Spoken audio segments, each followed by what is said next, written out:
I was in high school, well, it was during the Watergate era, I was a young Democrat, and we were totally harmless. Don't worry, everyone. We sat around at somebody's house on Sunday night and talked, and we did nothing to promote government that was effective, I assure you. And I think I became I sort of affiliated in my mind, at least, more with the Republican Party once I got to college and began studying economics and then went to business school. And that takes us into the early 80s.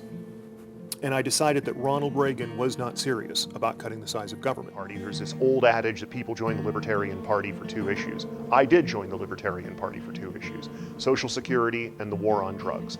I was very disillusioned with those two aspects of the Reagan administration's first term, the prosecution of the war on drugs, which as a libertarian I think is very destructive and frankly a violation of human rights, and the other thing being Social Security, the propping up of the current Social Security system instead of changing it to allow private investment by working people of all ages. The main problem is, in my opinion, our electoral system. Ultimately, we have, in my opinion, an antiquated election system in the United States, single-member plurality voting, single-member legislative districts, person with the most votes wins, single-member plurality. And political scientists will tell you that the natural result of that is two dominant parties, both running for the center, which I think they are, trying to offend as few people as possible so they can win these single-member district elections. I've had now a 20-plus year association with Fair Vote in trying to promote electoral reform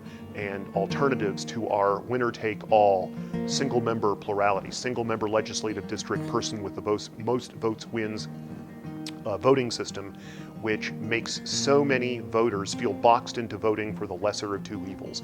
It's our voting system that props up the two major parties. It's our voting system that leads to no-choice elections where there are so many races where there's only one candidate, not just one challenger, just one candidate on the ballot. Ballot access and electoral reform are special places in my heart. We've got to have ballot access to any political party. You're not on the ballot, you're not a political party. And we need to pursue electoral reform to make it a more viable thing for libertarians to be elected in offices at all levels of government.